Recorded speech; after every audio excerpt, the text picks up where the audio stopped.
സൗഹാർദ്ദത്തിന്റെയും സാഹോദര്യത്തിന്റെയും വിരുന്നായി മാറിയ Riyadh OICC മഹാസംഗമം ജനസാഗരമായി മാറി. പ്രവാസ ലോകത്ത് സ്നേഹത്തിന്റെയും മതസൗഹാർദ്ദത്തിന്റെയും ഉജ്ജ്വല മാതൃക തീർത്തായിരുന്നു സംഗമം നടന്നത്.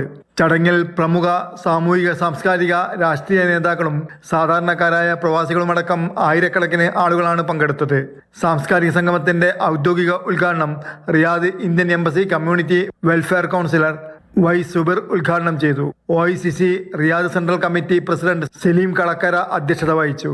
ഫൈസൽ ബാസൽ ആമുഖ പ്രഭാഷണം നടത്തി. അബ്ദുൽ ലത്തീഫ് ഓമശ്ശേരി റമദാൻ സന്ദേശം കൈമാറി. നാടിന്റെ ഓർമ്മകളെ ഹൃദയത്തിൽ ചേർത്ത് വിദേശ മണ്ണിൽ ഒന്നിച്ചു കൂടുന്ന ഓരോ ഇഫ്താറും വലിയൊരു ആത്മീയ സംഗമമാണെന്ന് ചടങ്ങിൽ സംസാരിച്ചവർ അഭിപ്രായപ്പെട്ടു. വിയർപ്പിന്റെ വിലയറിയുന്ന കൈകൾ ഓരോ തളികയിൽ നിന്നും ഭക്ഷണം പങ്കിടുമ്പോൾ അവിടെ മനുഷ്യ സ്നേഹമാണ് വലുതാണെന്നും ലോകസമാധാനത്തിനായി പ്രാർത്ഥനകൾ ഉയരണമെന്നും നേതാക്കൾ ആശംസിച്ചു. Jafar Ali Balakot, Mathrubhumi news, Saudi Arabia.